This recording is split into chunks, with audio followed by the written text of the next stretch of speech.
Education ministry of India ने ये 6 नए ड्रास्टिक रूल्स निकाले हैं जो कोचिंग इंडस्ट्री ऑफ इंडिया को हिला के रख सकते हैं। इस वीडियो में बताऊंगा कि वो 6 ड्रास्टिक रूल्स कौन से थे, कैसे ये रूल्स अफेक्ट कर रहे हैं कोचिंग इंडस्ट्री ऑफ इंडिया को, क्यों ये रूल्स इंट्रोड्यूस करने की जरूरत पड़ी, कैसे ये रूल्स इफेक्ट कर रहे हैं पेरेंट्स और स्टूडेंट्स को, and finally my take on these rules. तो आइए शुरू करते हैं। सबसे पहले जानते हैं वो 6 ड्रास्टिक रूल्स कौन से थे। सबसे पहला, जो भी टीचर्स इन कोचिंग इंस्टीट्यूट में पढ़ा रहे उनको कम से कम ग्रेजुएशन की डिग्री तो होनी चाहिए। अगर वो टीचर ग्रेजुएट नहीं है वो कोचिंग इंस्टीट्यूट में नहीं पढ़ा सकता है। Second is, coaching institute parents और स्टूडेंट्स को कोई भी फेक प्रॉमिस नहीं कर सकते। दैट मींस ये नहीं बोल सकते एडमिशन के दौरान कि यहां अपने बच्चे का एडमिशन कराइए, हम गारंटीड रिजल्ट देंगे। This is called as a fake promise. या आप 1000 के अंदर रैंक देंगे या 2000 के अंदर रैंक देंगे, ऐसे प्रकार के कोई भी फेक प्रॉमिसेस पेरेंट्स या स्टूडेंट्स के साथ कोचिंग इंस्टीट्यूट नहीं कर सकते। That is the second rule. Third rule is, कोई भी फेक एडवर्टाइजमेंट नहीं कर सकते। आपने बहुत जगह ऐसा देखा होगा कि स्टूडेंट किसी और कोचिंग इंस्टीट्यूट का है, कोई और कोचिंग इंस्टीट्यूट उसको अपना स्टूडेंट क्लेम करके एडवर्टाइजमेंट कर रहा है। ऐसा करना थर्ड रूल के मुताबिक पनिशेबल ऑफेंस है। Fourth and interesting point, coaching institute के पास एक मिनिमम स्पेस रिक्वायरमेंट होना चाहिए पर स्टूडेंट। पहले जैसा होता था कि एक ही क्लास में 50, 100, 200 बच्चे ठूस दिए, ऐसा कोचिंग इंस्टीट्यूट नहीं कर सकते। पांचवा, कोचिंग इंस्टीट्यूट के पास काउंसलिंग सर्विसेज की सुविधा होनी चाहिए। मतलब कोई भी स्टूडेंट परेशान है या उसको बात करने की जरूरत है तो काउंसलिंग सर्विसेज की सुविधा होनी चाहिए in these coaching institutes. And छठवां एंड द मोस्ट इंपॉर्टेंट, कोई भी कोचिंग इंस्टीट्यूट 16 साल से कम के बच्चों को एनरोल नहीं कर सकता, या फिर अगर उन्होंने सेकेंडरी स्कूल एग्जामिनेशन क्लियर नहीं किया है। अगर आसान भाषा में बोलूं तो क्लास 10th या उसके नीचे के बच्चे एनरोल नहीं हो सकते कोचिंग इंस्टीट्यूट में। ये बहुत बड़ा झटका है कोचिंग इंडस्ट्री के लिए। लेकिन आप सोचेंगे कि इन 6 रूल्स के कारण क्यों कोचिंग इंडस्ट्री बंद हो सकती है। देखिए, दो ही तरीका है किसी भी कंपनी या इंडस्ट्री के बंद होने का। या तो उसका रेवेन्यू कम हो जाए या उसके कॉस्ट इतने ज्यादा बढ़ जाए कि वो सस्टेन ना कर पाए। तो आइए देखते हैं सबसे पहले क्यों रेवेन्यू कम हो सकता है कोचिंग इंडस्ट्री का। देखिए, किसी भी कोचिंग कंपनी का रेवेन्यू फाइंड आउट करने के लिए बहुत सिंपल फॉर्मूला है, number of students multiplied by average fee collected by the coaching institute पर स्टूडेंट। ठीक है, अब इसको अगर और तोड़ा जाए तो हर क्लास वाइज भी तोड़ा जा सकता है कि क्लास 6 में कितने बच्चे हैं multiplied by average fee collected from class 6 student, plus class 7 में कितने बच्चे हैं multiplied by average fee collected by class 7 student, वगैरह वगैरह करते हुए क्लास 12th में कितने बच्चे हैं multiplied by average fee collected by class 12 student. क्योंकि हर क्लास में अलग अलग बच्चे भी होते हैं, प्लस उनकी फीस भी अलग अलग होती है। तो आप देखिए, जो 6th ड्रास्टिक रूल है जिसमें क्लास 10th या उसके नीचे के बच्चे नहीं एनरोल हो सकते किसी भी कोचिंग इंस्टीट्यूट में, उसके कारण जो भी कोचिंग इंस्टीट्यूट क्लास 6 से लेके क्लास 12 तक पढ़ा रहा है उसका तो सीधा सीधा घाटा हो गया ना। वो क्लास 6 से लेके क्लास 10th के बच्चे एनरोल ही नहीं कर सकता। मतलब 6, 7, 8, 9, 10 5 क्लासेस उसके चले गए, जिसके कारण वो सिर्फ क्लास 11th और क्लास 12th के एडमिशन से ही कमा पाएगा, जिसके कारण उसका रेवेन्यू बहुत ड्रास्टिकली गिर सकता है। एंड सेकेंड, जो भी मिनिस्ट्री ऑफ एजुकेशन ने जो गाइडलाइंस निकाली है, इसका मेन कारण है कोचिंग इंस्टीट्यूट को रजिस्टर करने का। रजिस्टर, जब तक ये रूल फॉलो वो नहीं कर रहे होंगे तब तक कोई भी coaching institute registered coaching institute नहीं कहलाया जाएगा। अगर वो रजिस्टर्ड कोचिंग इंस्टीट्यूट नहीं है, मतलब that can not be considered as an authentic place to study government के आइज में। इसका मतलब ये 6 रूल्स फॉलो करने हैं, फिर कोचिंग इंस्टीट्यूट को रजिस्टर होना है। That is the main reason for this document to be released by ministry of education.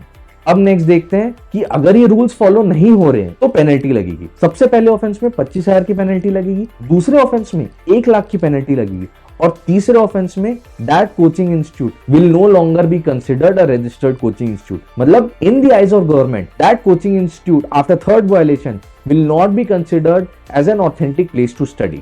Second समझते हैं कॉस्ट क्यों उनका बढ़ सकता है।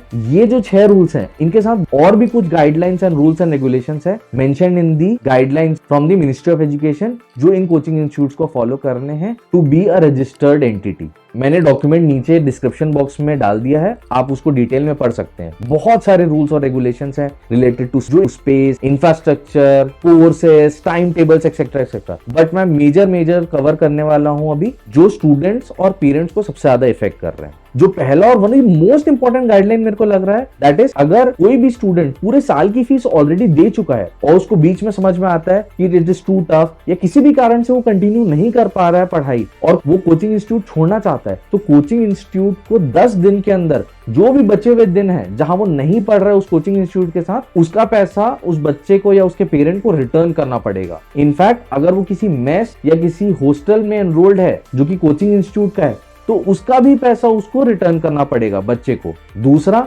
Another one of the most important is, साल के बीच में फीस को कोई भी कोचिंग इंस्टीट्यूट बढ़ा नहीं सकता। तीसरा, रिलेटेड टू स्पेस है, कोई भी स्टूडेंट के लिए कम से कम 1 मीटर स्क्वायर का एरिया तो कोचिंग इंस्टीट्यूट के लिए फिक्स होना चाहिए। मतलब जैसे पहले ठूस ठूस के बच्चे घुसा के पढ़ा दिया जाता था, वैसे कोचिंग इंस्टीट्यूट अब नहीं कर सकते। चौथा, कोचिंग इंस्टीट्यूट के जो टाइमिंग है, जो बच्चों के क्लासेस के टाइमिंग है, वो रेगुलर स्कूल के टाइमिंग से अलग होने चाहिए, सो दैट स्कूल और कोचिंग का टाइम क्लैश मत हो। इसका मतलब कोचिंग इंस्टीट्यूट को आफ्टर स्कूल आवर्स रखने का गाइडलाइन दिया गया है और इस गाइडलाइन से मिनिस्ट्री चाहती है कि जो बच्चे और पेरेंट्स हैं वो डमी स्कूल्स को भी अवॉइड करें। गवर्नमेंट चाहती है कि कोचिंग इंस्टीट्यूट शाम को क्लासेस रखें और वो भी 5 घंटे से ज्यादा कोचिंग क्लासेस न रखें किसी भी बच्चे के लिए। That is the 5th important rule जो कि गाइडलाइन में मेंशन्ड है। छठवां, एक काउंसलिंग सिस्टम डेवलप करना चाहिए कोचिंग इंस्टीट्यूट को, सो दैट कोई भी बच्चा अगर डिप्रेशन या मेंटल वेलबींग उसका ठीक नहीं है और किसी भी कारण से उसको बहुत ज्यादा एंजाइटी, डिप्रेशन, प्रेशर आ रहा है, मेंटल प्रेशर आ रहा है, तो वो इस काउंसलिंग सिस्टम का सहारा लेके अपना प्रेशर, अपना स्ट्रेस को कम कर सके। बट पॉइंट आता है कि मिनिस्ट्री ने ये रूल्स निकाले क्यों? बच्चे अच्छा एजुकेशन पढ़ने के लिए बड़े बड़े एग्जाम जैसे IIT, NEET, UPSC, CAT etcetera crack करने के लिए छोटी उम्र से 13-14 साल, 15 साल की उम्र से कोचिंग इंस्टीट्यूट, कोटा, दिल्ली वगैरह वगैरह चले जाते हैं, जिसके कारण उन पे बहुत ज्यादा प्रेशर आ जाता है। और ये प्रेशर 3-4 चीजों के कारण आता है। सबसे पहले तो एग्जाम्स ऑलरेडी बहुत ज्यादा डिफिकल्ट होते हैं, इसका सिलेक्शन परसेंटेजेस बहुत कम होता है, जिस कारण ऑलरेडी एनवायरमेंट बहुत ज्यादा कॉम्पिटेटिव होता है और प्रेशर बहुत ज्यादा होता है बच्चों के ऊपर। सेकंड, कभी कभी करिकुलम वेल डिफाइंड नहीं होता है, जिस कारण extra classes, after hour classes, random times में क्लासेस लगते हैं, जिसके कारण एक शेड्यूल बैठ नहीं पाता है। देन अगेन प्रेशर बढ़ता है स्टूडेंट्स पे। And third and the most important is, parent नहीं समझ पाते हैं। पेरेंट जो अपने बच्चों से दूर हैं, वो नहीं देख पा रहे हैं कि उनके बच्चे किस स्थिति में है, किस सिचुएशन में है, वो क्या फेस कर रहे हैं, क्या प्रेशर फेस कर रहे हैं, वो नहीं समझ पाते हैं और उनके तरफ से बहुत ज्यादा प्रेशर आता है। उनके अंदर बहुत ज्यादा एक्सपेक्टेशन हो जाती है और वो चाहते हैं उनके बच्चे कभी भी गिव अप ना करें, जरूरत से ज्यादा अपने 100% का भी 100% दे। और इस कारण से बच्चों पे बहुत ज्यादा प्रेशर आ जाता है पेरेंट्स का, और इतने ज्यादा प्रेशर के कारण बच्चे कभी कभी सुसाइड भी कर लेते हैं या उनके साथ कुछ हादसा हो जाता है, कुछ एक्सीडेंट्स हो जाते हैं, जिसके कारण बहुत सी जानें जाती हैं। इनफैक्ट कोटा में 2023 में हाईएस्ट नंबर ऑफ सुसाइड्स रहे हैं पिछले 8 साल में। 29 students have committed suicide in the year of 2023 in Kota itself. तो आप समझ सकते हैं प्रेशर कितना ज्यादा हाई है। और इसी चीज से कॉम्बैट करने के लिए मिनिस्ट्री ऑफ एजुकेशन ने ये पूरे गाइडलाइंस निकाले हैं कोचिंग इंडस्ट्री के लिए, ताकि बच्चों पे इतना ज्यादा अनड्यू प्रेशर मत आए और वो आराम से पढ़ाई करें। तो अब बात करते हैं कि कैसे ये रूल्स और गाइडलाइंस अफेक्ट कर रहे हैं पेरेंट्स और स्टूडेंट्स को। देखिए, तो मैं क्लास 6 से क्लास 10 के स्टूडेंट्स का ही बात करूंगा। जो भी स्टूडेंट्स कॉम्पिटिटिव हैं, अब वो इन कोचिंग इंस्टीट्यूट में तो जा नहीं सकते रूल के कारण, तो वो कहीं ना कहीं से अपना जो एक्स्ट्रा एजुकेशन जो उनको चाहिए, कॉम्पिटिटिव एजुकेशन, वो तो ले ही लेंगे। या तो वो प्राइवेट ट्यूशन लेंगे या तो वो ऑनलाइन लर्निंग के थ्रू अपना एजुकेशन है उसको सप्लीमेंट कर लेंगे। अब रही बात आती है पेरेंट्स की।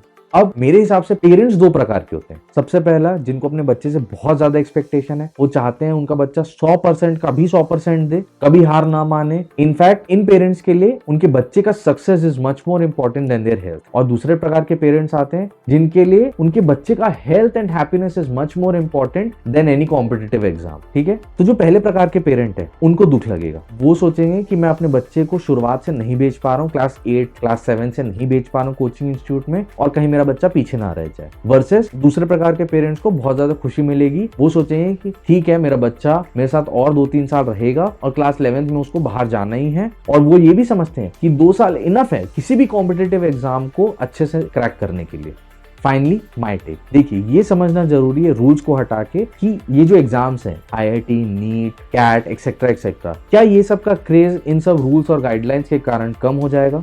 आई डोंट थिंक ये कम होगा। तो अगर नहीं होगा तो स्टूडेंट्स को सेम लेवल ऑफ डेडिकेशन लगेगा इन एग्जाम्स को क्रैक करने के लिए। अब स्टूडेंट्स दो प्रकार के होते हैं, कुछ दो साल के अंदर ही एग्जाम्स को निकाल लेते हैं वर्सेस कुछ जो रेस में आगे रहना चाहते हैं और 8 से ही पढ़ाई चालू कर देते हैं, and I don't blame them. और ऐसे स्टूडेंट्स के लिए रूल्स के बावजूद भी वो पढ़ाई पहले से ही चालू कर देंगे। अब वो कहां से लेंगे? कोचिंग इंस्टीट्यूट तो ज्वाइन कर नहीं सकते, तो या तो प्राइवेट लर्निंग लेंगे या तो ऑनलाइन लर्निंग ले लेंगे। दूसरा, अगर मैं कोचिंग इंस्टीट्यूट की बात करूं तो डेफिनेटली कोचिंग इंस्टीट्यूट का रेवेन्यू बहुत ज्यादा गिरता हुआ मुझे दिख रहा है, प्लस उनके कॉस्ट भी मेरे को बढ़ते हुए दिख रहे हैं। दो तरीके जिससे कोचिंग इंस्टीट्यूट अपना रेवेन्यू या तो सेम रख सकते हैं या बढ़ा सकते हैं इज अगर वो बच्चों से ज्यादा चार्ज करने लग जाएं, पर स्टूडेंट फीस बढ़ा दे, that is first way. Second is जो भी काउंसलिंग सर्विसेज या एक्स्ट्रा सर्विसेज जो गाइडलाइंस में लिखी हैं जो कि कोचिंग इंस्टीट्यूट के पास होनी चाहिए, उसके लिए वो एक्स्ट्रा चार्ज करना चालू कर दे। दैट मींस मुझे लग रहा है आगे आने वाले बैचेस में स्टूडेंट्स का जो फीस है पर ईयर वो बहुत ज्यादा बढ़ने वाली। आपको क्या लगता है? What will coaching institutes do now? And क्या स्टूडेंट्स के लिए ये रूल्स, रेगुलेशंस एंड गाइडलाइंस सही है